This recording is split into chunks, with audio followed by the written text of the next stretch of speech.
आपुला तो एक देव करुणी घ्यावा, आपुला तो एक देव करुणी घ्यावा, तेने विना जीवा सुख नोहे। इरती माईके दुःखाची जनेती, नाही आदि अंती अवसान। अविनाश करी आपोलिया ऐसे, अविनाश करी आपोलिया ऐसे, लावी मनापिसे गोविंदाचे। इरती माईके दुःखाची जनेती, नाही आदि अंती अवसान। तुका म्हणे एका मरणेची सरे, उत्तमची उरे कीर्ती मागे। इरती माईके दुःखाची जनेती, नाही आदि अंती अवसान। विठ्ठल विठ्ठल विठ्ठल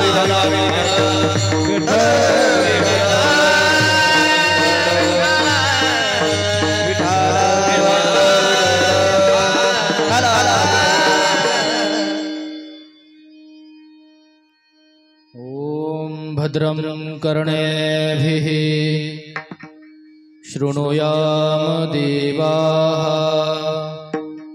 भद्रं पश्येमाक्षभिर्यजत्राः।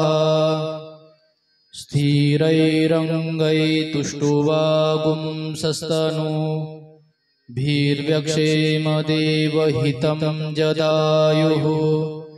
स्वस्ति न इन्द्रो वृद्धश्रवाः, स्वस्ति नः पूषा विश्ववेदाः। स्वस्ति नस्तार्क्ष्यो अरिष्टनेमिः, स्वस्ति नो बृहस्पतिर्दधातु। हरिः ॐ गणानां त्वा गणपतिगुं हवामहे, प्रियाणां त्वा प्रियपतिगुं हवामहे, निधीनां त्वा निधिपतिगुं हवामहे। वसो मम आहमजानि गर्भधमात्वमजासि गर्भधम्। अम्बे अम्बिकम्बालिके न मानयति कश्चन। अजं रुक्मिणी प्राणसञ्जीवनन्तं, परं धाम कैवल्यमेकं तुरीयं। प्रसन्नं प्रपन्नार्तिहं देवदेवं, परब्रह्मलिङ्गं भजे पाण्डुरङ्गं। पाण्डुरङ्गा करो प्रथमानमन, पाण्डुरङ्गा करो प्रथमानमन, पाण्डुरङ्गा करो प्रथमानमन, पाण्डुरङ्गा करो प्रथमानमन। सरे चरण संसारी, उतरे चरण संसारी, उतरे चरण संसारी।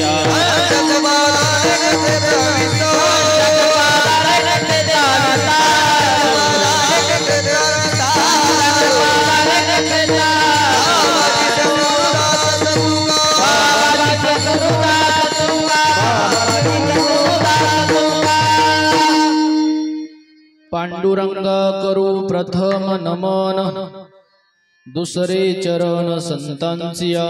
त्यांच्या कृपादाने कथेचा विस्तारू, बाबाजी सद्गुरु दास तुका। जयांचे केलिया स्मरण, होय सकल विद्यांचे अधिकरण। तेची वंदू श्री चरण श्री गुरूंचे, ते नमस्कारून आता विठ्ठल विठ्ठल।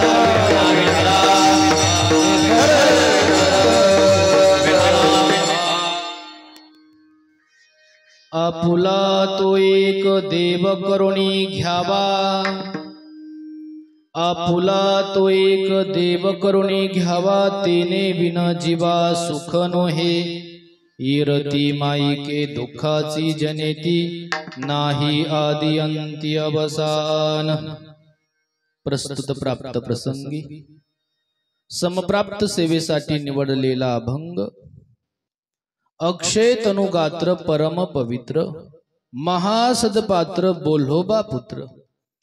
श्रीमंत श्री जगद्गुरु तुकोबाराय, ज्यांचं अतिशय दिव्य स्वरूपाचं जीवन, तुकोबारायांची गाथा जर आपण अभ्यासली तर आपल्या लक्षात येईल जगाच्या कल्याणासाठी प्रत्येक जीवाचा उद्धार व्हावा यासाठी अगदी बेंबीच्या देठापासून अंतकरणामध्ये जीवाचं कल्याण व्हावा हा भाव त्या गाथेत आहे। आज सेवेसाठी निवडलेला अभंग,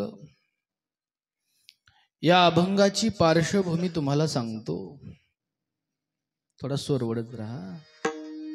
जगद्गुरु तुकोबाराय त्यांचं जर आपण जीवन पाहू गेलोत, सकाळी लवकर उठणं, सर्व काही काया वाचा मनाने एकदा की शुद्धी झाली की आपला विना घ्यायच्या, चिपऱ्या घ्यायच्या आणि भजन करत राहायचं। मग विठ्ठल विठ्ठल विठ्ठल चिंतन करत करत करत आपलं संपूर्ण दिवस त्यामध्ये खर्च करायचा। बोलणेची नाही आता देवाविन काही, असं ज्यांचं जीवन। एकांतामध्ये बसलेले हे महात्मा आणि समोर जगताला आपल्या डोळ्यासमोर ठेवलेला आहे। प्रत्येक जीव हा या पंच विषयांमध्ये गुंतलेला आहे। प्रत्येक जीवाला सुखाचीच अपेक्षा आहे याचं महाराजांना ज्ञान आहे। पण या जीवाने यावं, एका एका विषयामध्ये आपलं समस्त जीवन खर्च करावं। मग कुठलाही विषय घ्या, पाहण्यामध्ये आपलं आयुष्य खर्च काही मंडळी करतात, चांगलं ऐकण्यामध्ये खर्च करतात। पंच इंद्रियांच्या ठिकाणी आसक्त झालेला हा जीव, लक्ष माझ्याकडे द्या बरं का, या जीवाकडं जगद्गुरु तुकोबाराय आपलं लक्ष केंद्रित करतात। त्यांच्या लक्षात आहे या मृत्यू लोकामध्ये जन्माला आलेला प्रत्येक जीव हा कर्मात गुंतणार आहे। इथं आल्यानंतर सगळ्यात प्रभावी सांगितलेलं आहे ते कर्म, आणि कर्माच्या तडाख्यामध्ये सापडल्यानंतर त्याला कोणीही सोडवायला येत नाही। महाराजांना माहित आहे प्रभू रामचंद्रांचे पिताश्री दशरथ राजा कर्मात गुंतले, त्यांनाही बाहेर काढता आलं, कर्मातून बाहेर येता येत नाही। जीवाच्या दृष्टीने विचार केला, प्रत्येक जीव कर्म करत आहे फक्त सुख मिळण्यासाठी। कशासाठी कर्म करतो आपण? तुम्ही सर्वजण, मी काय जास्त अवघड सांगणारा महाराज नाहीये, अगदी खेळीमेळी वातावरणामध्ये तासभर सेवा आपण करू। प्रत्येक व्यक्ती, तो कोणीही घ्या, एखादा छोटा मुलगा असू द्या, त्याला तुम्ही कधी असं जवळ अंतरावरती, आता मुलांना जास्त दुकानात पाठवत जाऊ नका, पोरं धरणारे पण सुटलेले, विठ्ठल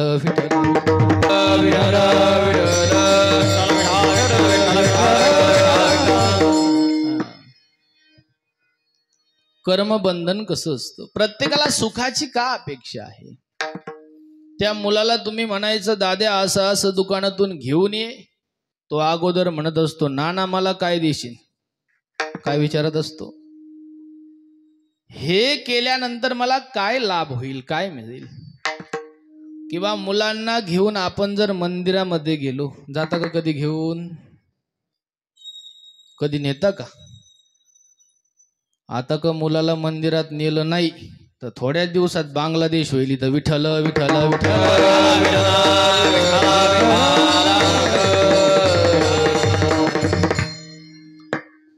एक अध्याय कमी शिकवा संसारातला, पण त्याला मंदिर दाखवा।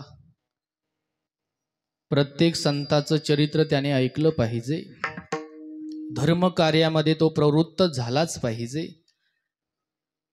मुलाला घेऊन जर तुम्ही मंदिरात गेलात, त्याला खाली सोडायचं, तो बरोबर जातो, कासवाचं दर्शन घेतो। मंदिरामध्ये गेला तिथं देखील भगवंताचं दर्शन घेतो, काय म्हणतो बरं, देवा मला सुखच ठेव, म्हणजे अपेक्षा कशाची त्याला? सुखाची आहे। तरुणाला जर आपण विचारलं बाबा रे काय अपेक्षा आहे तुला? महाराज, संसार माझा असा टामटुमीत सुखी असावा हीच अपेक्षा आहे, जास्त काही अपेक्षा नाही. एखाद्या वृद्ध व्यक्तीकडे आपण गेलात, लक्ष द्या बरं का माझ्याकडं, एखादा अगदी ज्याचं वय झालेलं आहे, आयुष्याचा भानू मावळायला आलेला आहे, अशा व्यक्तीकडे आपण गेलात, त्याला विचारायचं त्यांना, बाबा कशामध्ये गुंतलात तुम्ही? तो म्हणत राहतो, महाराज आमच्या काळामध्ये आम्ही खूप काही गाजवलं, आता देवाने सुखासुखी, असंच बोलतात ना. मग मला सांगा, बाल्य अवस्थेपासून तरुण अवस्था, वृद्ध अवस्था, प्रत्येक अवस्थेमध्ये जीवाला अपेक्षा कशाची? मिळतं का हो? याचच अभ्यास जगद्गुरु तुकोबाराय करतात. बाबा, प्रत्येक जीवाला जर सुखाची अपेक्षा आहे, मग आम्ही असं नाही म्हटलं की ते सुख विषयातलं आहे की निर्विषयातलं आहे. आम्हाला फक्त सुख हवं आहे. चांगलं बघितल्यानंतर आम्हाला सुख होतं ना, मग आम्ही तो विषय भोगत राहणार. आम्हाला फक्त सुख हवं आहे. पण ते पाहून पाहून डोळे जरी खराब झाले तरी हरकत, पण आम्हाला काय हवं आहे? चांगलं खाण्यामध्ये सुख आहे ना, रसनेंद्रियाचे अधीन झालेले मंडळी. मग आम्ही डॉक्टरांनी सांगितलं हे घेतल्यावरती आता तुम्हाला ते तुमच्यासाठी विष बनलेलं आहे, तरी पण आम्ही घरचे इकडं तिकडं बघतो, घेतल्याशिवाय राहतो की नाही हो? त्याने काहीही होऊ द्या, पण आम्हाला काय हवं आहे? सुख हवं आहे. महाराजांनी बघितलं, प्रत्येक जीवाला जर सुखाची अपेक्षा आहे, पण ज्यामध्ये हे सुख शोधत आहे ते तिथं नाही आहे. कारण प्रत्येक जीव हा संसारामध्ये सुख शोधत असतो, पण संसार कसा आहे? संसार दुःख मूळ,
संसार हा दुःख मूळ आहे, पण त्यामध्ये सुखाची शोधाशोध आपण करतोय. पहा बर का, मी एक पार्श्वभूमी मांडतोय. संसार कसा आहे? हा एक व्यक्ती आपल्या शेतात काम करत होता, रांजणगाव मध्ये, आणि काम करत असताना कामाच्या घाईमध्ये संध्याकाळ झालेली लक्षात आली नाही. शेजारच्या शेतामधून एक वाघोबा आला. तर वाघोबाचं दर्शन वरच्यावर होत राहत. आलाय जवळ, त्याने बघितलंय आता हा आपल्याला सोडणार नाही. थोड्या अंतरावरती आड होता. हा धावत पळत आडाच्या दिशेने गेला. वाघोबा पाठीमागून आहे. आडा जवळ आला, धाड दिशी त्याने उडी मारली त्याच्यात. अशीच मारली बर का. पण प्रारब्ध एवढं चांगलं महाराज त्याचं, जशी उडी मारली तशी हातामध्ये वडाची अशी पारंबी आली. वडाचं वृक्ष जवळ आणि त्याची पारंबी हातात आली. वाचलो. तेवढ्यात त्याची दृष्टी खाली पडली. खाली त्याने बघितलं, काय होतं खाली? भला मोठा नागोबा गोल गोल फिरत होता. पण अरे बाप रे, किती मोठा साप आहे म्हणे हा. वरती बघितलं, वाघोबा आहे. ज्या पारंबीला पकडलेलं होतं तिथंच वरती आग्यामावत होतं. जसं पकडलं, सर्व माश्या त्याच्या अंगावरती. माश्या काय गुदगुल्या करतात का हो? तेवढ्यात कांदा फुटला मधाचा. कपाळावरून, नाकावरून, होटावरून, जिव्हेवरती तो मध आलेला आहे. मध कसा लागेल हो त्याला? गोड नाही लागायचा. मध काय कडू असतो का? मग त्याने म्हणावं का, वाह काय मध आहे, असा मध कधी खाल्लाच? खाली वाघोबा आहे, वरती नागोबा आहे. खाली नागोबा आहे, वरती वाघोबा आहे. कसं त्याला ते गोड वाटेल? तसा हा संसार. या संसारामध्ये सुख पाहता जवा पाडे, दुःख पर्वता एवढे. रात्रंदिवस या दुःखामध्ये आपलं जीवन व्यतीत करायचं. थोडं बहुत मधासारखं एखादा टिपका सापडला की त्यात समाधान मानायचं. यामध्ये हा जीव आपलं जीवन खर्च करत होता. आणि हीच गोष्ट तुकोबारायांच्या लक्षात होती. तुकोबारायांनी समाजाकडे आपलं लक्ष केंद्रित केलं. अरे बाबांनो, जर तुम्हाला खरं सुख हवं असेल ना, आपुला तो एक देव करुणी घ्यावा. काय म्हणतात महाराज? तुम्हाला जर खरं सुख हवं असेल ना, आपुला तो एक. इथं अर्थ लावत असताना आपण लावतो की एखादा देव आपलासा करून घ्या. पण त्याचा अर्थ कसा होतो ऐका. आपुला म्हणजे या जीवाचा एक देव करुणी घ्या. म्हणजे स्वतः कोण आहे? स्वतः कोण आहोत आपण? मी वासुदेव तत्वता. पण विसरला ना तो. इथं महाराज म्हणतात, जोपर्यंत स्वतः देव होणार नाही तोपर्यंत तुम्हाला भगवत प्राप्ती नाही. तुमच्या ठिकाणचं आज्ञान संपणार नाही. आपली वृत्ती ही भ्रमिष्ट आहे, ती धावत राहते. कुठलाही विषय जास्त काळ तिला टिकत नाही. म्हणून महाराज म्हणतात, आपला स्वतःचा एक देव करुणी घ्या. म्हणजे स्वतः भगवंताचा अंश आहे. ममैव अंशो जीवलोके. आणि भगवंताचा अंश असताना स्वतःला काय समजतो? हा मी मरणारा आहे, मी अल्पज्ञ आहे, असा समजणारा हा जीव जोपर्यंत याला समजणार नाही की मी देव आहे, तोपर्यंत त्याला सुख समाधान मिळणार. विठ्ठल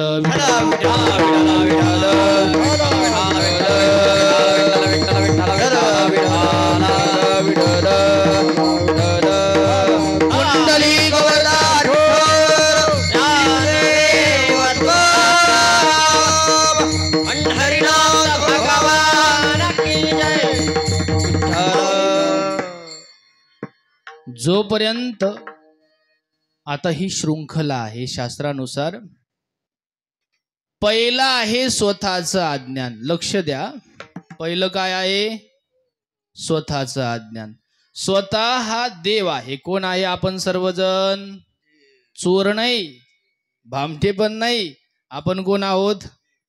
खरं बोला, कमीत कमी आपण देव आहोत. पण आपल्याला कधी वाटलं का मी देव आहे म्हणून? नाही वाटलं. देव असताना देवाची ओळख न होता मी मनुष्य आहे अशी आपली ओळख आहे. तिथं नाही थांबलो. मनुष्य आहे अशी ओळख होऊन हे दिसणारे सर्व माझ्या आहे अशी ओळख आहे आपल्याला. आणि परिणामी तेच दुःख आपल्याला त्रास देतं. एकदम सोपं विचारतो, आपल्याला त्रास स्वतःचा आहे का ज्यांना माझं माझं म्हणतो त्यांचा आहे? बोला, कोणाचा त्रास आहे तुम्हाला? ज्यांना आपण माझं माझं म्हणतो ते दुःख देतात का स्वतःच स्वतःला आहे? कोणाचं आहे दुःख? ज्यांना आपण माझं माझं म्हणतो त्यांच्यापासूनच दुःख आपल्याकडं आलेलं आहे. आणि शास्त्रात हेच सांगितलं, बाबा हे शरीरच तुझं नाही. काय आपलं नाही? शरीरच जर आपलं नाही तर ते दुःख आपलं आहे का? आणि हे आपल्याला माहित नाही म्हणून आपण दुःखी. विठ्ठल विठ्ठल विठ्ठल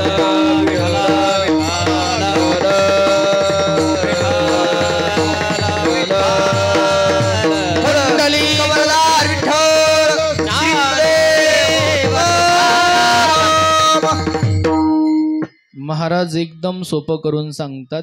पहिली गोष्ट स्वतःची ओळख करून घ्या, म्हणजे आपुला तो एक देव करूनी घ्यावा.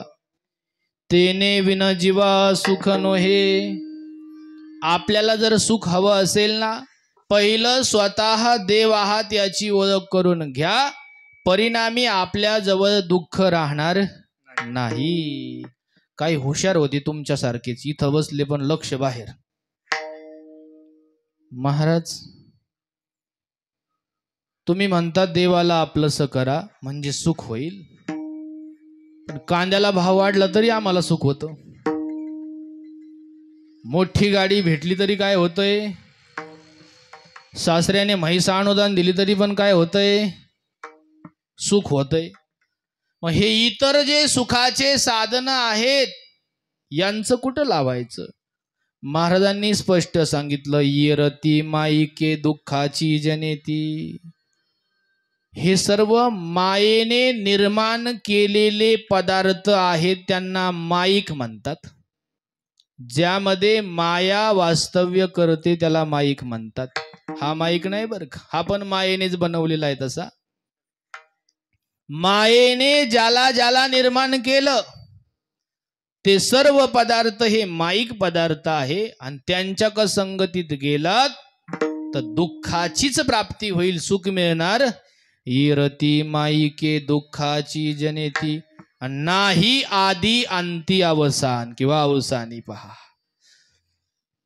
हे सुरुवातीला पण नव्हते, मध्यंतरी भ्रमकाळापुरते जाणवतात आणि तदनंतरही यांचं अस्तित्व नाहीये. तसंच या माईकामध्ये स्वतःला जर बसवलं, मला सांगा तुम्ही पहिले होते का हो? इथं होते का? आता आहे का? आणि पुढे असणार आहे का? शरीर जन्माला येतं, ज्या तत्वात ते जन्माला येतं शेवटी त्याच तत्वात जाऊन मिळतं. म्हणजे शरीर आपल्या दृष्टीने आपण जन्मणारं समजतो आणि मरणारं समजतो, पण शरीर तसं येत नाही. शरीर अगोदर या पंचमहाभूतापासून तयार होतं. याचं चिंतन मला असं वाटतं मागच्या कीर्तनात आपण चांगलं केलं होतं. विठ्ठल विठ्ठल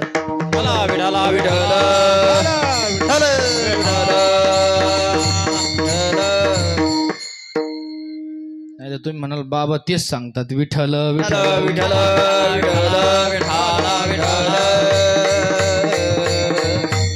मी असं गृहीत धरलं तुम्ही ते कीर्तन ऐकलंय म्हणून त्याच्या पुढे घेऊन चाललोय तुम्हाला. कारण इथं आल्या आल्याच मला म्हटले 2 तास सेवा करा. विठ्ठल विठ्ठल विठ्ठल.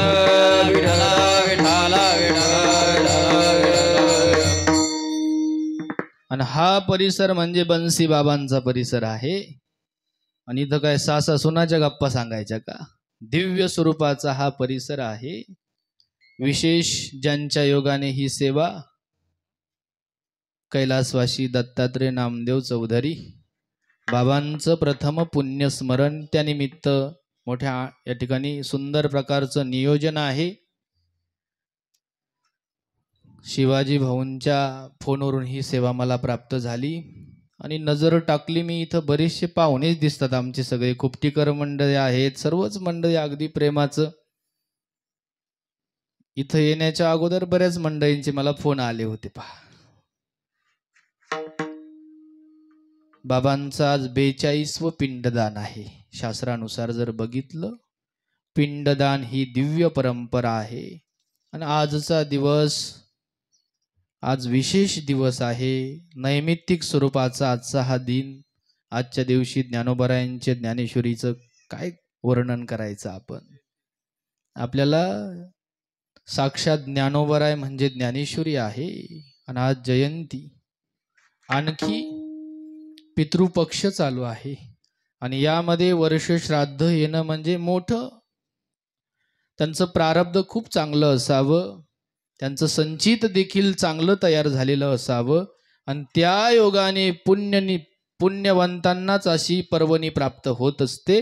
आणि या पर्वणीची आजची ही सेवा मी तर असं म्हणेल, भाऊंना सदगती ही प्रदान झालीच असेल आजच्या दिवशी. विठ्ठल विठ्ठल विठ्ठल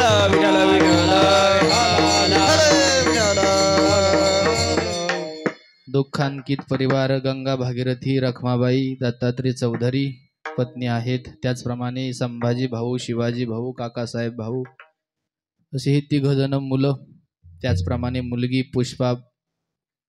पुष्पाबाई बापूसाहेब गव्हाणे, खूप टिकरच ना. हा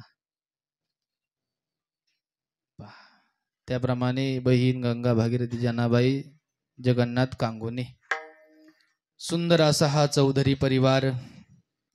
तुम्ही सर्वजण या ठिकाणी उपस्थित, यामध्ये आमच्या सोबत आलेले ज्यांचं पखवाज क्षेत्रामध्ये, कीर्तन क्षेत्रामध्ये चांगलं नाव आहे, सागर महाराज टेमक, ते उपस्थित आहेत. आमच्या गुरुदेवांनी त्यांचं नाव सोपान महाराज ठेवलेलं आहे. त्याचप्रमाणे गायनाचार्य ऋषिकेशजी महाराज, त्याचप्रमाणे प्रसाद महाराज ते देखील उपस्थित आहेत. सर्वच रांजणगावकर मंडळ या ठिकाणी उपस्थित आहेत. आणि अगदी थोडक्यामध्ये आपल्याला सुंदर प्रकारचं चिंतन बघायचंय. सिस्टीम तर आमच्या घरचीच आहे. आज परम मित्र आम्ही एकदम सोबतच आश्रमामध्ये नेहमी गणुभाऊचं येणं जाणं असतं आणि अगदी निस्वार्थपणे आश्रमातली सेवा करतात. आणि एक महत्वाची गोष्ट, येण्यासाठी एक 10-15 मिनिटं का लेट झालो. आश्रम आहे आता रामकृष्ण आश्रम गोनेगाव चौफला, तिथं आम्ही राहतो. आश्रमामध्ये 30-35 विद्यार्थी आहे. पण इकडं यायचं तर एका मुलाच्या कानामध्ये एक माशी गेली आणि ते लागलं रडायला. म्हणलं त्याला सोडून कसं, मग पहिला त्याचा दवाखाना केला आणि तदनंतर महाराज मंडळी आमच्या आलीत, मग यावं लागलं. म्हणजे त्यामुळे मला थोडंसं लेट झालं, एक 15 मिनिटं, त्याबद्दल माफी मागतो. विठ्ठल विठ्ठल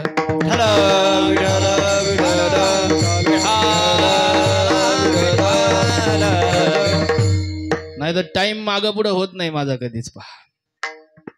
आपुला तो एक देव करून घ्यावा, तेने विन जीवा सुख नाही. जोपर्यंत स्वतःची आपल्याला ओळख होणार नाही तोपर्यंत आपण सुखी होणार नाही. तुम्ही इथं कितीही कमवा, मोकळ्या हाताने आलोत, मोकळ्या हाताने जायचंय. पण मग इथं आल्यानंतर आपण आलो कशासाठी? इथं आपण स्वतःची ओळख करण्यासाठी आलो. ही पहिली गोष्ट विसरू नका. मग एरती माईके, इतर जे सर्व पदार्थ आहेत ज्याने करून मला सुख होतं, माझ्यासोबत मोठा भाऊ चांगला बोलला की मला चांगलं वाटतं, मुलं गोड बोलले की चांगलं वाटतं. आपलं सुख हे दुसऱ्यांवरती अवलंबून असता कामा नये. ज्याने जो दुसऱ्यावरती अवलंबून राहिला का सुखासाठी, तो कधीच सुखी झाला त्याचा कार्यभाग बुडाला. जो दुसऱ्यावरी विसंबला. इथं असं लावायचं, या मायेच्या प्रांतात आल्यानंतर ही माया आपल्या सोबत कपट करत राहते. कशी बरं? जेव्हा आपण आईच्या उदरामध्ये होतो तेव्हा आपल्याला आपली ओळख होती. आईच्या उदरात असताना आपण उसनवारी केली होती. देवाने आपल्याला शरीर दिलं, अगोदर बघितलं, हा जीव या ठिकाणी असा आला नाही. पहिली गोष्ट, पाप पुण्य समान झालं. पाप पुण्य समान झाल्यानंतर पाठीमागच्या जन्मातलं शेवटच्या प्रसंगी त्याच्या मुखात काय वासना आली होती हे बघितली गेली. परिणामी त्याचं पुण्यही बघितलं जात असतं, पापही बघितलं जात असतं. नवीन जन्म घेण्यासाठी जर 20 वर्षाचंच कर्म शिल्लक असेल ना, जो गर्भ 20 वर्ष टिकणार आहे अशा गर्भात त्याला ढकलवलं जात असतं आणि तो 20 वर्षात जात असतो. पहा, तद्वद पाप पुण्य समान झाल्यानंतर हा मनुष्य इथं येत असतो. पहिलं याचं प्रगटीकरण आईच्या गर्भात होत असतं. एक गोष्ट नेहमी लक्षात राहू द्या, मला जे तुम्ही ऐकतात का, तुमचा जीवात्मा मला ऐकत आहे.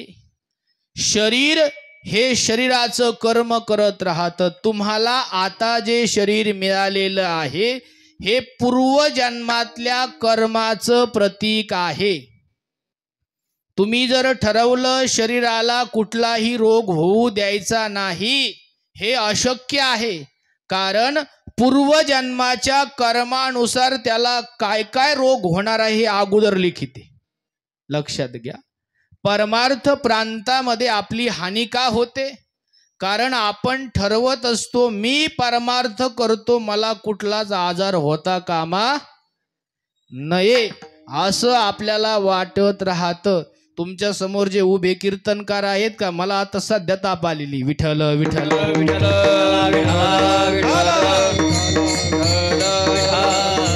सध्या माझा घसा कोरडा पडतोय. मग मी म्हणायचं का देवा मी तुमचं एवढं भजन करतो, माझ्यासोबत असं व्हावं का? हे शरीराचं प्रारब्ध आहे. आणि शरीराचं प्रारब्ध ज्याने समजून घेतलं का तोच व्यक्ती इथं सुखी होईल, बाकीचे होणार. आपल्याला असं वाटत राहतं आपण मठ मंदिर सर्व काही फक्त आपल्याला सुख मिळावं यासाठीच तिथं जातो. कशासाठी जातो? प्रेमे म्हणून जातो का? तुमच्या शेतामध्ये जर एखादं म्हसोबाचं मंदिर असेल ना, पीक घेत असताना अगोदर काय करता तुम्ही तिथं? का बरं? प्रेमे म्हणून. त्याने काही आडकाठी करू नये म्हणून पहिलं काय? हे चुकीचं आहे. भगवंताने आपल्याला हे शरीर दिलेलं आहे, त्याचं आपण देणं लागतो म्हणून तर हे सर्व परंपरा या ठिकाणी तयार झालेली आहे. पण आम्ही मंडळी देवाला फक्त एक सुखाचं साधन म्हणून बघतोय, म्हणून आम्ही सुखी नाहीये. लक्षात घ्या बरं का. आपल्या ठिकाणचं सुख गेलं तरी कुठं? वास्तविक पाहता हृदयामध्ये मी रामू असता सुखाशी आरामो भ्रांताशी कामो. आपल्याला सुख का होत नाही? आपण मागत राहतो. आता पहा नवनाथ पारायण बरेच मंडळी करतात, पण अगोदर मागतात देवा आमची आटाआटी जाऊ दे, मग मी काय करतो? हे चुकीचं आहे. अगोदर मागायचं. आता शरीराचं जे प्रारब्ध असेल ते त्याला भोगावंच लागणार आहे. आज नाही तर उद्या भोगावं लागणार आहे. प्रारब्ध हे चुकत कोणाचं चुकणार नाही. देवाला देखील भोगावं लागलं. भोगिल्याची भोगतो ना सुटे सुटे, भोगिल्याची भोगतो ना सुटे, भोगिल्याची भोगतो ना सुके सुके, भोगिल्याची भोगतो ना सुके. प्रारब्ध क्रियामान संचिताचा भोग, प्रारब्धाची मान संचिताचा भोग, प्रारब्ध क्रियामान संचिताचा भोग, क्रियामान संचिताचा भोग.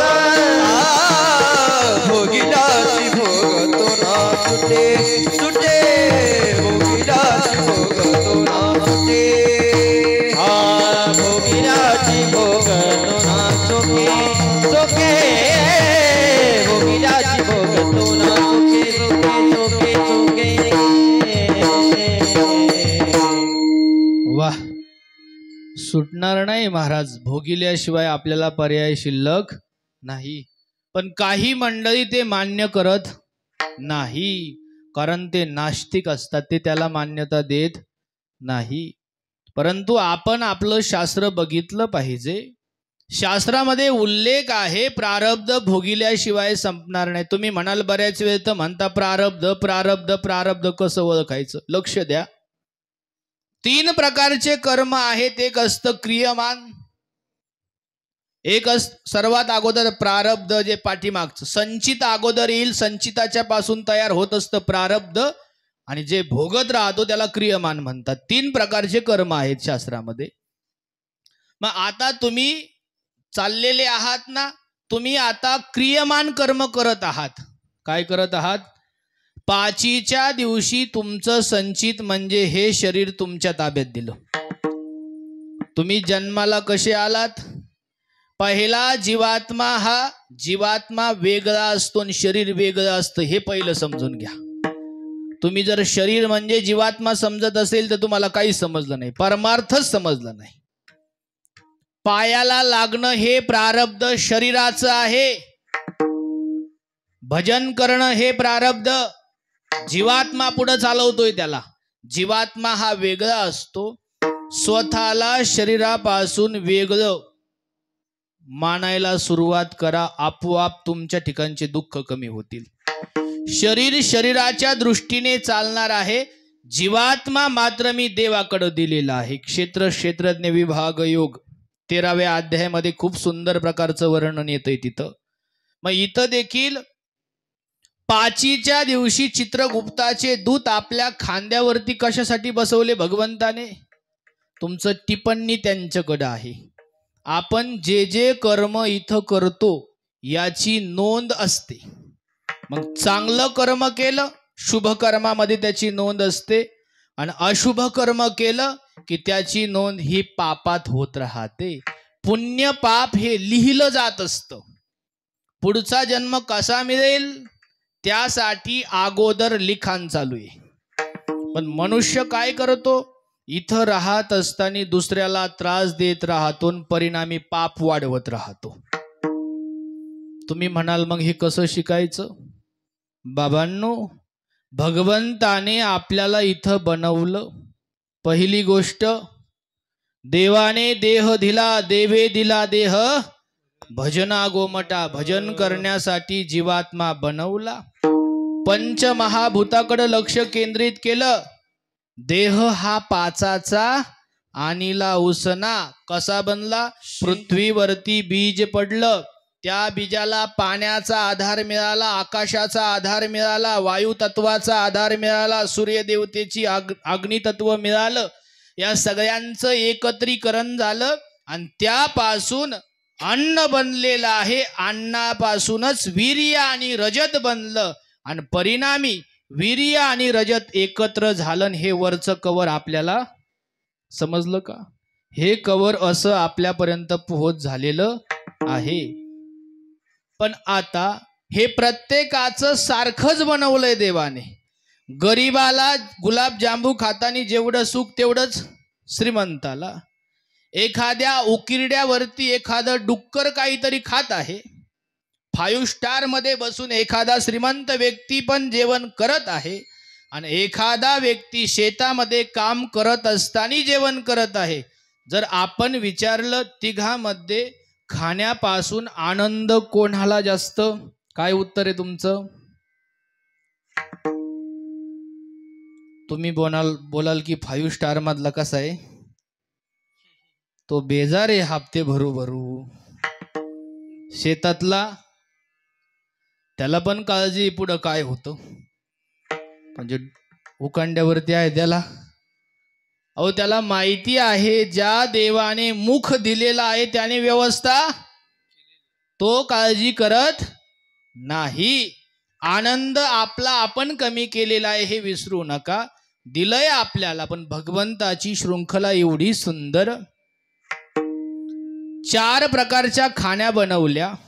पहिली बनवलेली आहे उद्बीज नावाची. बीजापासून तयार होणारे 21 लाख योन्या बनवल्या तिथं. पण त्या योनीची आवश्यकता जारजला करून ठेवली महाराज. पहिली आहे उद्बीज, दुसरी आहे स्वेदज, तिसरी आहे अंडज आणि चौथी आहे जारज. अशा 4 खाण्या आहेत. आपलं शरीर जारज नावाच्या खाणीत तयार होतं हे खरंय, परंतु आपल्याला उसनवारी घ्यावी लागते उद्बीज नावातल्या खाणीतून. समजते का तुम्हाला? कारण तिथं हे शरीर बनतं. जीवात्मा जरी आईच्या योनीतून बाहेर येत असेल, परंतु शरीर बनत असताना अगोदर अन्नच खावं लागतं. अन्नात भवंती भूतानी, त्याशिवाय शरीर बनणार. मग आपल्याला गरज कोणाची करून ठेवली? किती जरी मोठा झाला तरी गरज कोणाची असते? लहाण्याची. हे विसरू विठ्ठल विठ्ठल विठ्ठल विठ्ठल.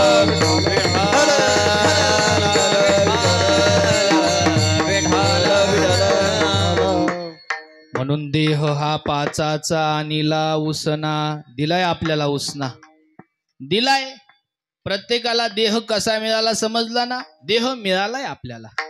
मग इथं जीवात्मा त्यामध्ये प्रविष्ट केलाय. देवे दिला देह, देवाने जीवात्मा दिलाय. आणि पंचमहाभूतांनी काय दिलंय?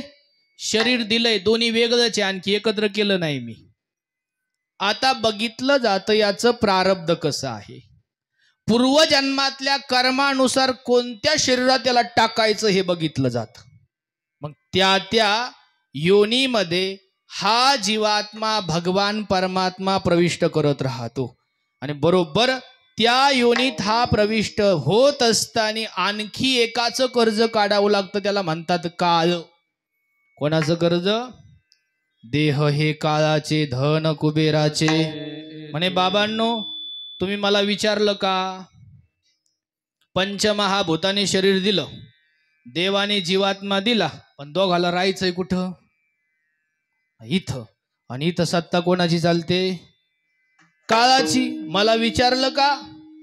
मग त्या ठिकाणी काळाच्या समोर या दोघांना हजर केलं आणि तिथं त्यांच्याकडून वदवून घेतलेलं आहे. बाबांनो, इथं राहण्यासाठी जागा देतो, परंतु तुम्हाला मी जसा वागेल तशी ऍडजस्टमेंट तुम्हाला करावी लागेल. आमोशाच्या दिवशी मी वेगळा असतो, पौर्णिमेला वेगळा असतो, पितृपक्षामध्ये वेगळा असतो. माझं रूप हे सारखं बदलत राहतं. जर तुम्हाला माझ्यानुसार बदल करता येत असला तर इथं काय व्हा, करताय का बदल? म्हणून पूर्वीचे मंडळी पंचांग बघत होते, आताचे बघतात का? पहा. मग काळानुसार आपलं जीवन भगवंताने घालून दिलेलं आहे. देह हे काळाचे, धन कुबेराचे. आणि तदनंतर 4था महिना लागला गर्भाला. मग 4था महिना लागल्यानंतर खऱ्या अर्थाने जो पितृपक्ष चालू आहे ना, त्या पितरांची विशेष जबाबदारी आपल्याला घालून दिली. कारण पितरांचं ऋण जर शिल्लक राहिलं तर कोणीही सोडवणार नाही. मग त्या ठिकाणी पितरांचं रक्त आपल्या धमन्यांमध्ये वाहत राहतं आणि परिणामी 8 महिने पूर्ण झाले, त्याला आतमध्ये फार दुःख होत असतं. त्याला जाणीव असती स्वतःच्या अगोदर, पूर्वकर्माची पण जाणीव असती आईच्या उदरात असताना. आणि मग तिथं तो देवाला म्हणत राहतो, देवा एक वेळ करी या दुःख वेगळे, देवा मला या दुःखातून काय कर, बाहेर काढ, बाहेर काढ. मी तुझं भजन करील, तुझं भजन करील. आणि जेव्हा उदराच्या बाहेर आला, मग आल्यानंतर मग काय म्हणतो? केहा केहा केहा केहा. आजीबाई म्हणते, अरे त्याला 5 किती रडतय ते रडत नसतं महाराज, ते खोटं बोलत असतं. देवाला म्हणतो, केव्हा म्हटलो होतो तुझं भजन करील. आणि मग बाहेर आला रे आला.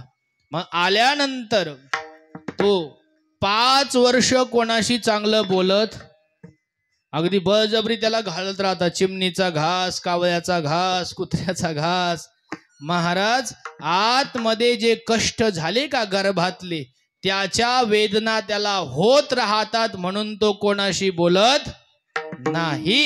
आणि तदनंतर जोपर्यंत गर्भात होता का, तोपर्यंत त्याच्याकडं स्वतंत्रता होती. अगदी ठामपणे म्हणत होता, मी तुझं भजन करील, देवाला म्हणायचा. पण गर्भाच्या बाहेर आला, इथं कार्य करते माया. कोण कार्य करते? माया. आणि मग मायेच्या पदरामध्ये आला, मग देवाला काय झाला तो? मायेची ताकद किती असते? आश्रमामध्ये 30 पोरं आहे, तर हाताच्या फोडासारखं जपा त्यांना. तुम्ही बघा, इकडे येण्यासाठी उशीर झाला तरी पण मी अगोदर ते पार पाडलं.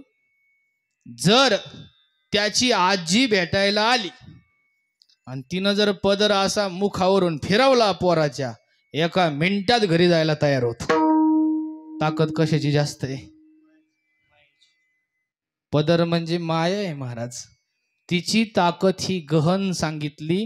हा जीव जोपर्यंत आईच्या उदरात होता तोपर्यंत अवश्य म्हणत होता, देवा मी तुझं भजन करील. पण बाहेर आल्यानंतर मायेच्या जवळ गेला आणि देवाला काय झाला? विसरला. आणि परिणामी मग त्या ठिकाणी कार्य करणारे पंचविषय असे धावून त्याच्याकडे आलेत. कोणकोणते? चांगलं ऐकावं वाटणं, चांगलं पाहावं वाटणं, चांगलं खावं वाटणं, स्पर्श विषय चांगला हवा आहे, गंध विषय चांगला हवा आहे. पण इथं माऊलींनी स्पष्ट लिहून ठेवलं, विषय विषयाचा पडी पाडू, गोड परमार्थ लागे आणि कडू विषय तो गोडू. एका एका विषयाने एका एका जीवाला संपून टाकलंय महाराज. सर्प भुललेला आहे नादामध्ये, बिन वाजवली की लगेच वरती येतो, धरला जातो महाराज. हरिण देखील त्याच्यात गुंतलेला आहे. मासा, फक्त मासाच सांगेल मी तुम्हाला कसा पकडतात सोपान महाराज. आपण नदी काठचे आहे ना, तिथं नदी वाहत असते, गळ असतो, गळाच्या तोंडाला काय लावतात? वाळा, अर्धा कापून. हा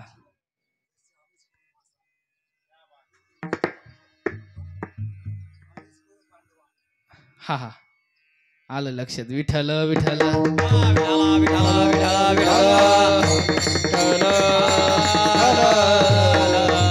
माऊलींनी वर्णन केलेलं आहे. तो बरोबर आमिषाच्या धाकाने तो मीन गुंतून जातो महाराज.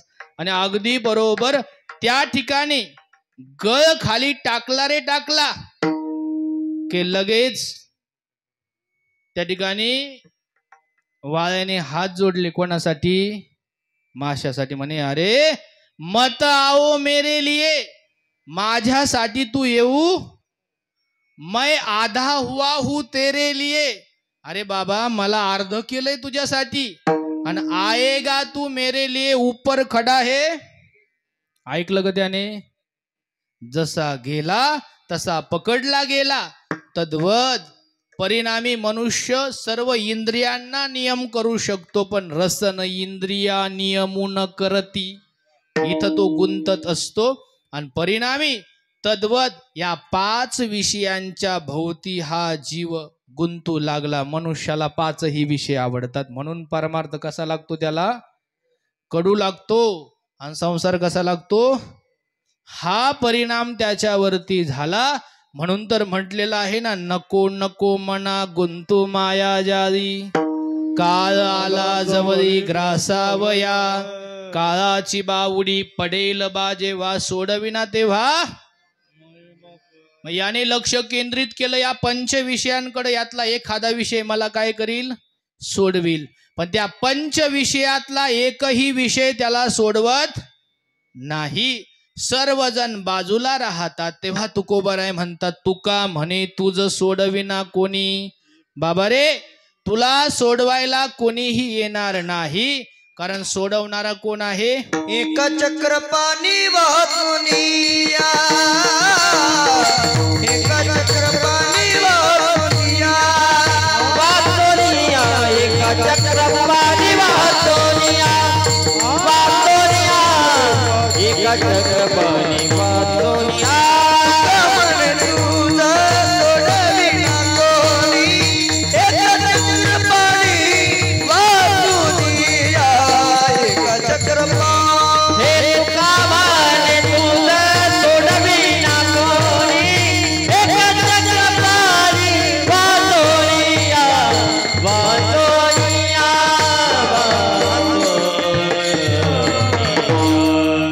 तुका म्हणे तुझ सोडविना कोणी, एका चक्र पाणी वाचोनिया. भगवंताशिवाय आपल्याला कोणीही सोडवू शकत नाही. सर्वांच्या लक्षात आलं ना? प्रत्येकाला कोणाची गरज आहे? देवाचीच गरज आहे. देवाशिवाय आपल्याला कोणीही वाचवू शकत नाही. ही जी माया आहे, ही माया कोणालाही सोडत नाही. म्हणून तर म्हटलं आहे ना, हरी हरी तुम्ही म्हणारे सकळ, तेने माया जाय. मग तेच महाराज सांगतात, बाबांनो, जर तुम्हाला या दुःख रूप संसारातून तरुण जायचं असेल ना, तर काय करा बरं? अभंगाचं आपुला तो एका देवघरनिया, आपुला तो एका देवघरनिया, आपुला तो एका देवघरनिया, आपुला तो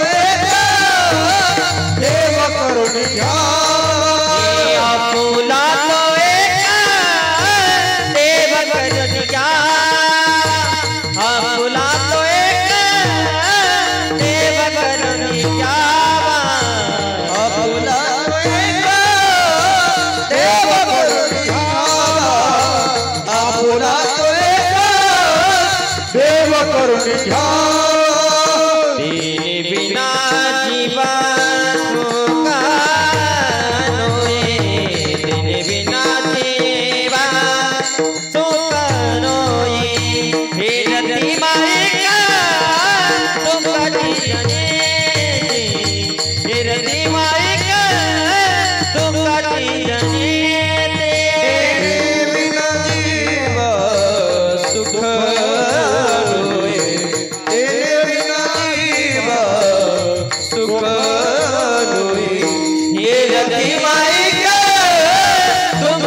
जने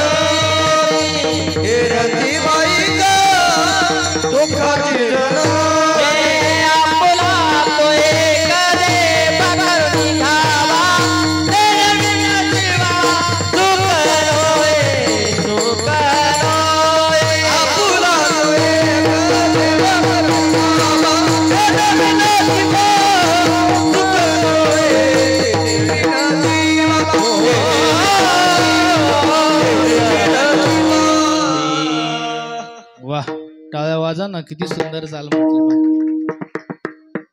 आपुला तो एक देव करुणी घ्यावा. या ठिकाणी महाराज आपल्याला देवाला आपलंस करून घ्या असं म्हणतात. पण का देवाला आपलंस करायचं? पुढं अनेक साधनं आहेत ना आम्हाला आपलंस करण्यासाठी, पण देवालाच का करायचं एवढं बघायचं आणि थांबायचं. विठ्ठल विठ्ठल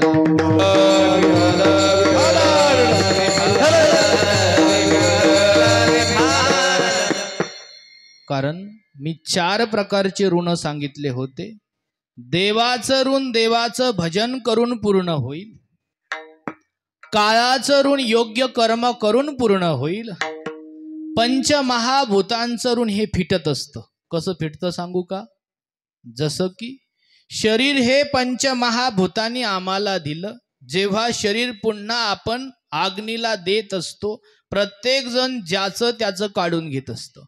अग्नी लावला, अग्नीचं तत्व अग्नीमध्ये जाणार आहे. आकाशाचं तत्व आकाशात बाष्पीभवन होऊन पाण्याचं तत्व. माणसाचं काय खरंय? 3 चिमट्या राख मातीचं तत्व. म्हणजे ज्याचं आहे त्याला ते समर्पित केलं जातं. पण रुदन करून चालणार नाही. तिथं रडलं की ते होणार नाही, ते तिथं समर्पित होईल. पण 4थं जे ऋण आहे ना पितरांचं, ही खरी मेख आहे तिथं. आता पितरांचं ऋण फेडणं म्हणजे काय करणं? आम्ही हिंदू परंपरेतील मंडळी आहोत. आम्ही सनातन परंपरेतील आहोत. आम्ही हिंदू धर्मामध्ये राहतोय, वागतोय. पण आम्हाला आमची परंपरा चांगल्या प्रकारे माहीत नाही. सर्व पितर घालतात म्हणून आम्ही देखील घालतो. सर्वजण विसावा देतात म्हणून आम्ही देखील, पण का देतो याचं आम्हाला मार्गदर्शन नाही. काय होतं? जोपर्यंत हे का करायचं हे समजत नाही ना, तोपर्यंत आपला उद्धार कधीच होणार नाही. पितर म्हणजे मूळ पुरुष, ज्याने आपल्याला हे शरीर पुढं दिलेलं आहे, ज्याचं रक्त आपल्या धमन्यांमध्ये वाहतं, त्याचा आम्हाला विसर पडलेला आहे. आपुला तो एक देव करुणी घ्या म्हणजे देवाला आपलंस करा असं मी म्हणत नाही. मी काय म्हणतो हे समजून घ्या, पूर्ण लक्ष द्या. स्वतःचाच देव करायचं सांगतोय मी. जोपर्यंत स्वतःचा देव होणार नाही, म्हणजे स्वतःला स्वतःची ओळख होणार नाही, तोपर्यंत आपले पितर तृप्त होणार आणि मग ते ऋण तोपर्यंत फिटत नाही. म्हणून तर म्हटलं जातं, कुळामध्ये एखादा ब्रह्मचारी जन्माला आला की तो काय करतो? कुळाचा उद्धार करतो. कसा करतो तो?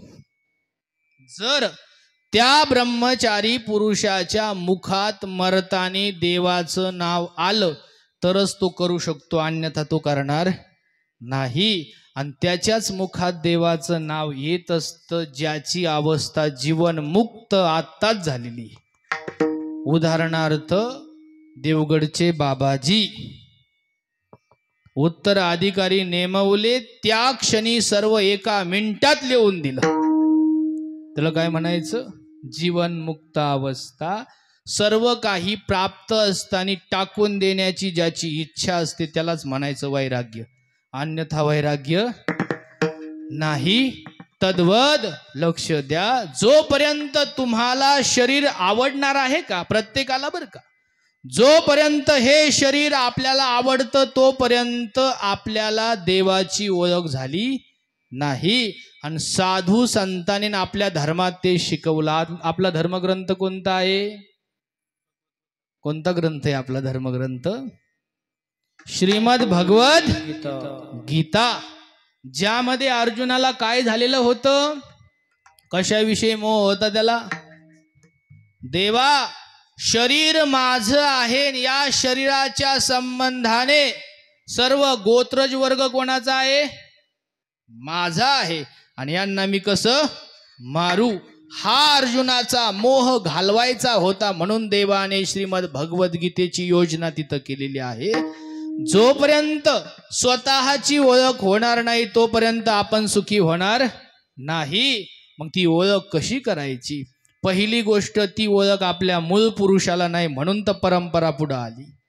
त्याने देखील अपेक्षा केली होती, मी देवाचं भजन करेल, मी माझी ओळख करून घेईल, पण संसारात आला, मुलांबाळांमध्ये गुंतला आणि परिणामी आयुष्याचा भानू मावळला, मरण प्रसंग समोर आला आणि पोरांना सांगितलं, बाबांनो मला माझा विसर पडला होता, पण माझ्या हातात आता काळ राहिलेला नाही. माझी इच्छा आहे की तुम्ही माझं राहिलेलं कार्य पूर्ण करा. देह टाकून दिला आणि तुमच्या गळ्यात घालून, तदनंतर तुम्ही देखील हातात हात घेतले, वचन घेतले, बाबा मोकळं व्हा तुम्ही, मोकळं व्हा तुम्ही. तदनंतर तुम्ही देखील संसारात आला, बापाचा शब्द विसरून गेलात, देवाचं भजन केलं नाही, स्वतःची ओळख करून घेतली नाही, आणि परिणामी तुमचाही मरण प्रसंग जवळ आला. तुम्ही देखील तुमच्या मुलाच्या हातात हात दिला आणि म्हटले, बाबा सर्व काही कमवलं तुझ्यासाठी. कोणासाठी कमवलं? आता हे सगळं तू ताब्यात घे आणि माझा काय कर, उद्धार कर. अशी ही परंपरा चालत आलेली पितरांची. त्यालाच पितर म्हणतात. प्रत्येक वर्षी आपण पित्र का जेवू घालतो प्रत्येक तिथीला? त्याचं कारणच असं आहे, ते असंतुष्ट आहे आणि ते तुमच्याकडं हे जेवण नाही मागत. लक्षात घ्या बरं का, तुम्ही जे जेवू घालता का याची अपेक्षा नाहीये त्यांना. त्यांना तुमच्याकडून प्रामाणिक अपेक्षा आहे की बाबा या रक्तातील माझ्या मासाचा एखादा ब्रह्मचारी जन्माला यावा, त्याने भगवंताचं एवढं भजन करावं आणि स्वतःची ओळख करून घ्यावी. त्या योगाने तो एकदा की जीवन मुक्त झाला, जेव्हा यमदूत आणि विष्णुदूत येतील, त्याचा हात हातात घेतील, बघतील हे रक्त कोणाचं आहे. रक्त परंपरेने माझ्यापर्यंत बघितलं जाईल म्हणजे कोणाचा उद्धार होईल? पितरांचा. ही अपेक्षा धरून पितर तुमच्याकडे बघत राहतात, परंतु आम्ही ती अपेक्षा आजपर्यंत पूर्ण केली का? असं आहे का? विठ्ठल विठ्ठल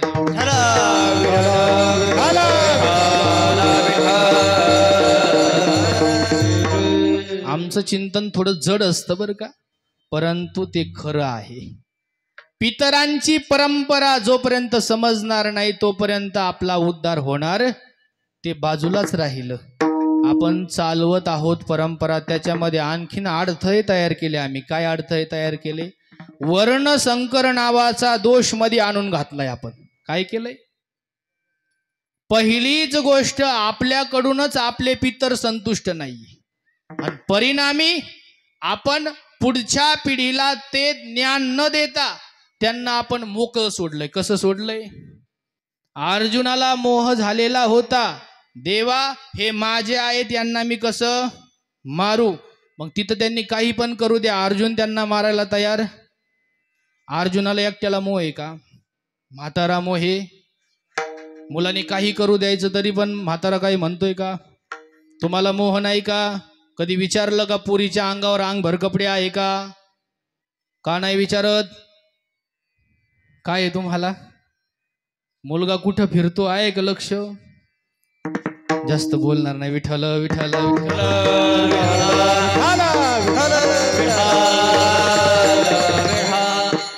अर्जुन एकटा मोहात नाहीये, प्रत्येक जीव मोहात आहे. तुम्ही जर मोहात जर नसते ना, तुम्ही विचारलं असतं 12 वाजता कोणचा क्लास चालू आहे तुझा मोबाईलवरती, विचारता का? आज भीषण परिस्थिती आपल्या धर्मावरती का आली? हा परिणाम आहे. तुम्ही कधी म्हटलात का आपल्या परंपरेमध्ये बाजूला बसायची पद्धत आहे? बसता का? नाही महाराज. काही भीषण परिस्थिती निर्माण झाली त्याचा सर्वस्वी जबाबदार आपणच आहोत महाराज. जर आपला धर्म अधपतनाला जात असेल तर त्याची पहिली जबाबदारी आपली आहे. त्यालाच म्हणतात संकरो नरकायैव कुलघ्नानाम कुलस्य पतन. संकरो नरकायैव कुलघ्नानाम कुलस्य च पतंती पितरो हे श्याम लुप्त पिंडोदक क्रिया. ही जर पितरांची परंपरा जर बंद पडली ना महाराज, कान उघडे ठेवून ऐका बरं का. हे काय टाइमपास म्हणून नाही चालू महाराज. कोणाचं काही असू द्या, मी माझ्या कार्यक्रमात कधीच बाकीच्या गोष्टी सांगत नाही. कारण आमच्या माय बापाने आम्हाला धर्मासाठी वाहून टाकलेलं आहे. कुठलीच अपेक्षा करत नाही, फक्त सांगत राहायचं विठ्ठल विठ्ठल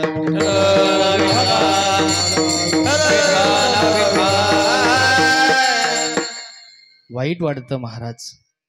जेव्हा पोरं आई बापाचे ऐकत नाही, ती मुलगी तिथं बसून म्हणते कोण आहे तू, ही भाषा येते महाराज. खूप वाईट वाटतं तेव्हा. म्हणून जागे व्हा, धर्माच्या प्रांतामध्ये जाग व्हा. वर्णसंकर नावाचा दोष जर आपल्या कुळात आला, म्हणजे मुलगा एका जातीचा आणि मुलगी एका जातीची जर विवाह झाला, त्यालाच वर्णसंकर म्हणतात शास्त्रामध्ये. आणि असं जर घडलं, परिणामी तो दोष त्या मुलाला पण नाही, मुलीला पण नाही, त्यांच्या माता पित्यांना नाही महाराज. आणि परिणामी जसं एखाद्या चौकामध्ये एखादं पिसाळं कुत्रं पडलेलं आहे मरून, त्याला सर्व बाजूचे कुत्रे येऊन चावतील, तसेच आपले पितर आपल्याला चव्हाट्यावरती घेऊन चावत राहतात महाराज. हे काय सोपं नाहीये. म्हणून वर्णसंकर नावाचा दोष येऊ नये असं वाटत असेल तर आपण आपल्या अपत्याला योग्य प्रकारचं काय दिलं पाहिजे?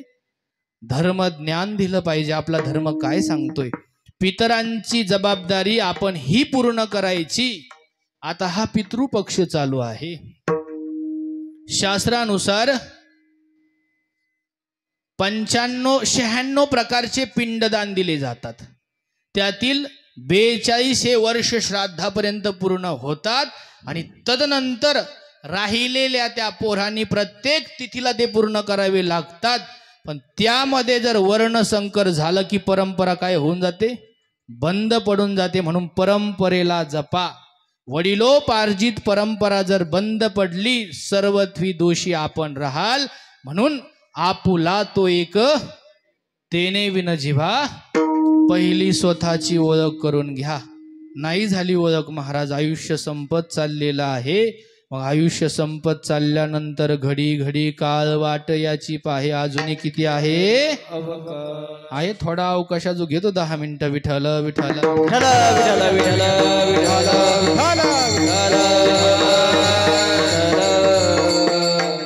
या चौधरी परिवाराने एवढं सुंदर या ठिकाणी नियोजन केलं. आपल्या वडिलांच्या उद्धारार्थ हे नियोजन आहे. बाबांचं देखील दिवन अतिशय दिव्य स्वरूपाचं होतं. कशावरून ओळखायचं? एवढी सर्व गर्दी बघितल्यावर लक्ष देतं ना, ते काय सांगावं लागतं का? परंपरेचे पायीक असणारे बाबा, आज त्यांच्या वर्षश्राद्धानिमित्त ही सेवा आहे. का केलं जातं वर्षश्राद्ध?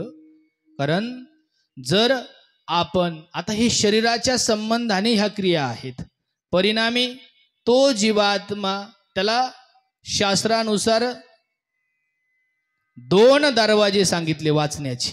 पहिला आहे मरणकाळी देवाचं नाव मुखात येणं. तिथं देवाचं नाव आलं की त्या जीवात्म्याला भगवंताच्या स्वरूपात जागा मिळते. तो इकडं तिकडं जात नाही. ठीक आहे, मरणकाळी देवाचं नाव आलं नाही हरकत नाही. पण जेव्हा आजच्या दिवशी वर्षश्राद्धाच्या दिवशी नूतन देह मिळत असतो त्याला, कमीत कमी आजच्या दिवशी ते नाव त्याला काय होतं? तिथं यमराजच बसलेले असतात. परंतु या जीवाने ज्या देवाचं भजन केलेलं असतं तो देव त्याला समोर दिसत असतो. म्हणून आपुला तो एक. आणि मग तिथं देखील वाचण्याची त्याला एक संधी असते. म्हणून आजचा दिवस महत्वाचा. विठ्ठल विठ्ठल विठ्ठल विठ्ठल विठ्ठल. तो जीवात्मा कसा प्रवास करत जातो 10 मिनिटात सांगेल आणि थांबणार पहा. पहिली गोष्ट, मरण हे कोणाचंही, तुम्ही असं म्हणाल महाराज आम्ही दवाखाने केले म्हणजे काय हो, वाचू. जेवढे श्वास देवाने दिले का तेवढेच भेटतात. त्यातला कोणाचाही एकही कमी होत नाही आणि एकही वाढत नाही. हे फक्त निमित्त आहे. असं असं झालं म्हणून त्यावरती ते अवलंबून नाहीये महाराज. मग मरण काळ वास्तविक पाहता या देहाचं आयुष्य काळानुसार बदलत चालत असतं, युगानुसार बदलतंय. सत्ययुगामध्ये 1,00,000 वर्षाचं, त्रेतायुगामध्ये 10,000 वर्षाचं, द्वापार युगामध्ये 1000 वर्षाचं आणि कलियुगामध्ये 100 वर्षाचं केलं याचं आयुष्य. आता हे जे 100 वर्ष आहे, या 100 वर्षातले 50 वर्ष झोपेत जातात. किती राहिले खाली? 50 राहिले.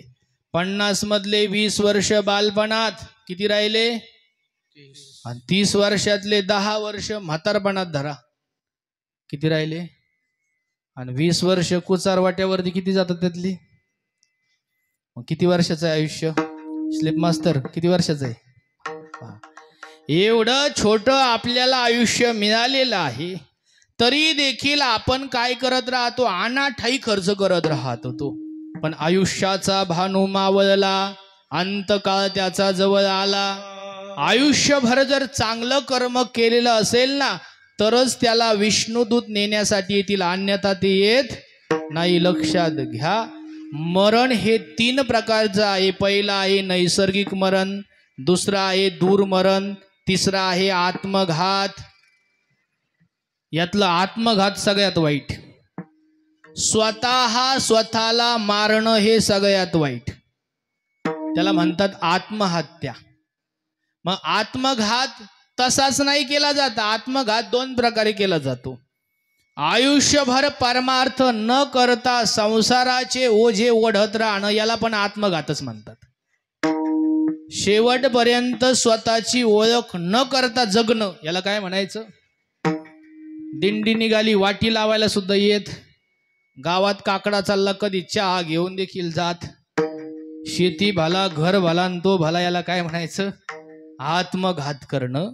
कारण शरीर आपल्याला भगवंताचं चिंतन करण्यासाठी दिलं, आणि जो भगवंताला आठवत नाही, चिंतन करत नाही, म्हणजे तो काय करतोय? स्वतःचा आत्मघातच करतोय. तो जेव्हा जाईल तेव्हा शास्त्राने तर सांगितलेलं आहे, लाकडाप्रमाणे जाळून टाक.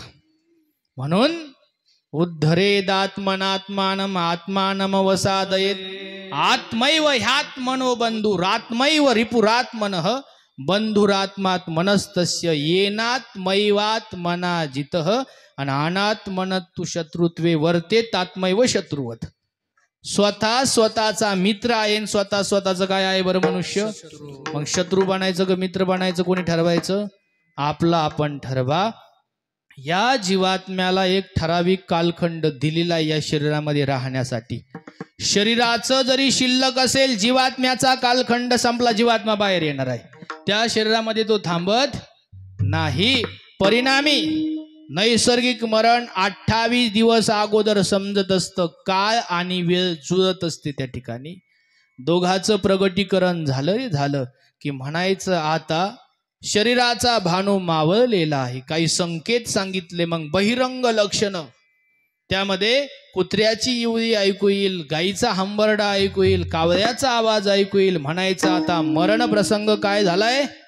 लक्ष द्या माझ्याकडं, जवळ आलाय. एक इंद्रिय आपली रजा घेत चालतोय.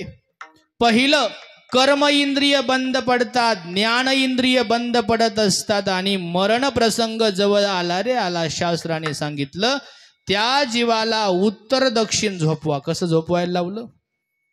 उत्तर दक्षिण त्याला करायचं. एक असतं उत्तरायण, एक असतं दक्षिणायन, त्यामध्ये त्याला टाकायचं सांगितलेलं आहे. आणि परिणामी सभोवतालचं सर्व काही बदलत जात असतं. देह खाली पडणार आहे, जीवात्मा बाहेर येणार आहे. पण अगोदर चित्रगुप्ताचे दूत जे 5च्या दिवशी खांद्यावर बसवले होते ना, पहिलं त्यांना बाहेर काढलं जातं. कारण त्यांच्याकडं कर्माची पावती आहे. मग अशुभ कर्माचं अशुभामध्ये नोंद, शुभ कर्माचं शुभ कर्मामध्ये नोंद, अशी पावती घेऊन चित्रगुप्ताचे दूत बाहेर येतात. तदनंतर आता पंचप्राणाचं वलय देखील तुटलेलं आहे. जीवात्मा बाहेर येणार आहे, पण एक एक द्वार तोडत तोडत त्याला बाहेर यायचं असतं. पहिलं मन बाजूला होतं, तदनंतर बुद्धी बाजूला होते, अहंकार बाजूला होतो, मग जीवात्मा काय होतो, बाहेर येत असतो. मरण कोणतं चांगलं? मरण प्रसंगी देवाचं नाव जर मुखात आलं तर मरण चांगलं आहे, पण असं होणं शक्य. जन्मोजन्मी आम्ही बहु पुण्य केले, कितीतरी जन्माचं काय लागतं, त्याला पुण्य लागतं, तेव्हा देवाचं नाव मुखामध्ये येत असतं. पण ज्याच्या मुखात देवाचं नाव आलं नाही, जीवात्मा बाहेर आला, आणि बाहेर आल्यानंतर आता अनेक त्याचे नियम आहेत, मी धावत सांगतोय. बाहेर आल्यानंतर आपली हिंदू परंपरेनुसार पहिला दिवा लावायचा त्या ठिकाणी, कारण इतर युनितले जीवात्मे त्या घरात येऊ शकतात, कारण शरीरामध्ये धनंजय नावाचं तत्व आहे. तुम्ही कितीही वाचान, कसलाही अभ्यास करा, मी विष्णू पुराण वाचलेलं आहे, गरुड पुराण वाचलेलं आहे, वायू पुराण देखील वाचलेलं आहे. त्या प्रत्येक पुराणामध्ये दाखलेले आलेले आहे धनंजयाचे. धनंजयाशिवाय शरीर राहत. धनंजय कसा ओळखायचा? धनंजय हे तेजाचं प्रतीक आहे, आणि तेच आपल्याकडं धरोहर स्वरूपाचं दिलेलं आहे. धनंजय पाचीच्या दिवशी दिलेला आहे आपल्याकडं. तो बाहेर असा येतच नाही. कवटी जोपर्यंत फुटणार नाही तोपर्यंत सुतक चालू होणार नाही. ओळखायचा कसा?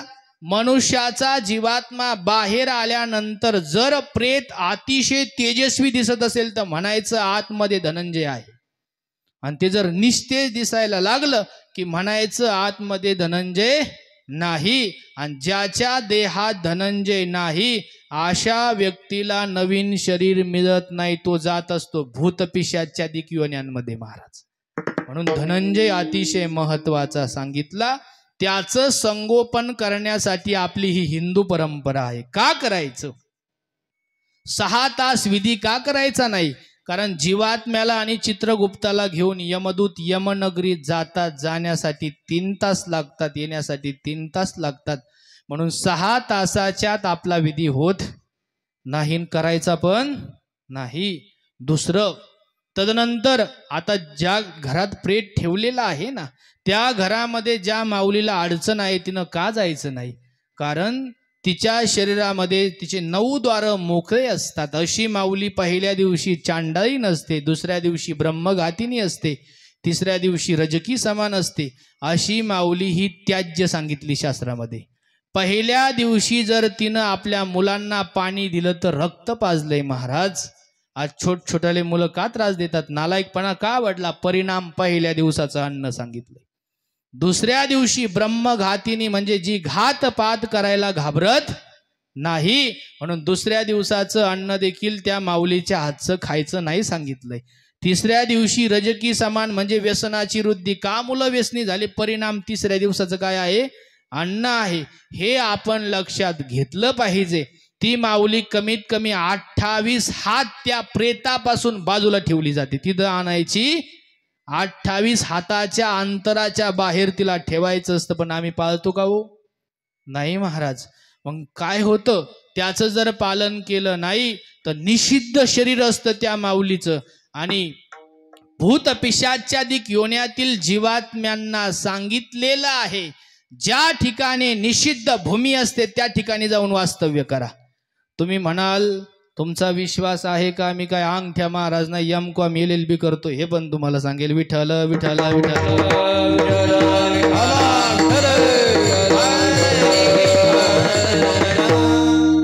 अगोदर तिकडं शिकलोय, मग हे तुम्हाला सांगतोय वाचून. म्हणून 28 हाताच्या बाहेरच ठेवायचं. तुम्ही पहा, तुम्ही कधीही तुमचे मुलं जर त्रास देत असेल तर काय बघता बरं? पत्रिका. कोणाकडं? ब्राह्मण देवाकडं. काय विचारतात बरं ते तुम्हाला? तुम्हाला एवढंच विचारतात, त्याची जन्मवेळ आणि काय सांगा, जन्मतिथी. कशासाठी विचारतात? ते काय करतात? जन्मवेळ आणि जन्मतिथी बघतात. त्या घटिकेपासून 9 महिने 9 दिवस ते पाठीमागं जातात. कुठं जातात? पाठीमागं. आणि तिथं पाहत असतात यांचा संभोग कधी झालेला आहे. मग तो आमोशाचा दिवस आहे का, पौर्णिमेचा दिवस आहे का, कोणचा कालखंड आहे का, यमघंटा आहे, आणि त्यानुसार त्याला प्रायचित्त दिलं जातं. विठ्ठल विठ्ठल.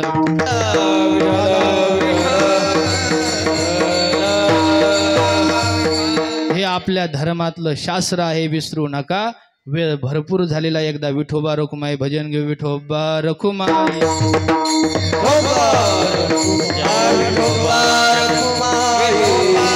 सर्वांनी टाळी वाजा.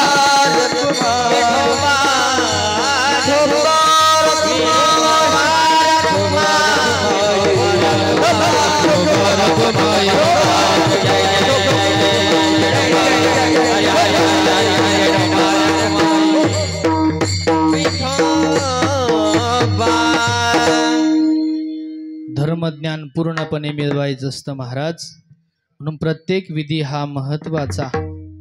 तदनंतर आपण पाठीमागच्या कीर्तनामध्ये बघितलं होतं, 10वा का करायचा, 13वा का करायचा, ते काय डबल मी सांगणार नाही.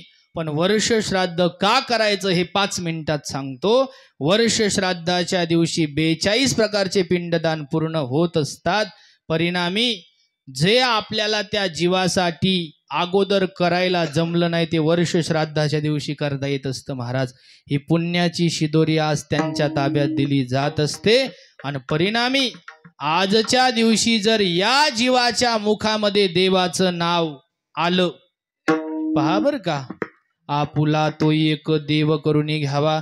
जेने आयुष्यभर परमार्थ केलेला होता पण देवाचं नाव आलं नाही, पण आजच्या दिवशी यमराज न दिसता जर त्याला भगवंत दिसला तर परिणामी तो इकडं तिकडं जात नाही, देवाला पोहोच होतो. म्हणून तुकोबराय म्हणतात, आपुला तो एक देव करोनी तेने विन जीवा सुख नोई. आणि बाकीचे जे साधना आहेत पहा, बाबा गेलेत, सर्व काही सोबत नेलं का हो? मुलं बाळ सगळे इथंच आहेत ना. इरती माईके दुःखाची जनती नाही आधी अंती, अविनाश करी आपोलियासे लावी मना पिसे गोविंदाचे. देवाचं येड लागलं पाहिजे महाराज. लागला छंद मनाला, लागला छंद, देवाचं छंद लागला पाहिजे. असं चिंतन करा. झालेली सेवा भगवंताच्या चरणारविंदे समर्पित करतो.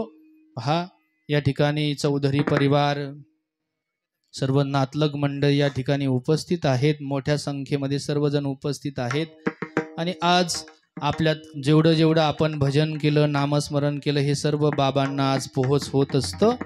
आणि बाबांना सद्गती प्रदान व्हावी हीच भगवंताच्या चरणारविंदे प्रार्थना करूया. आणि या ठिकाणी आता काय होईल, एकदा ज्ञानेश्वर माऊली होईल.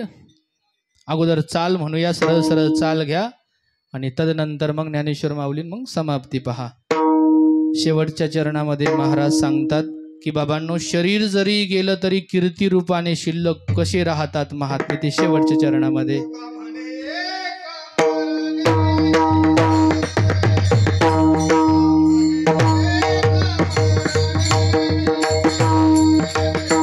तो का म्हणे तो का म्हणे कमरनाची सरे.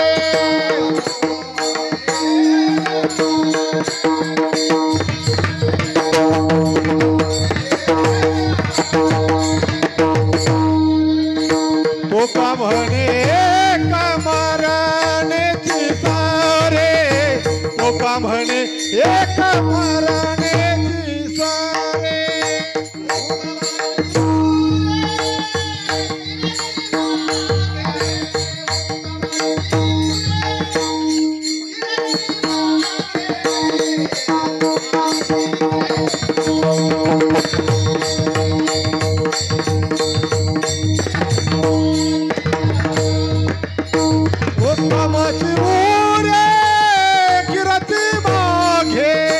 उत्तम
तुका म्हणे एका मरणेची सरे उत्तमची उरे कीर्ती मागे कीर्ती रूपाने शिल्लक राहायचं असतं. झालेली सेवा भगवंताच्या चरणारविंदे समर्पित करूया आणि या ठिकाणी सेवेला पूर्णविराम. ज्ञानेश्वर माऊली, जय ज्ञानेश्वर बाबा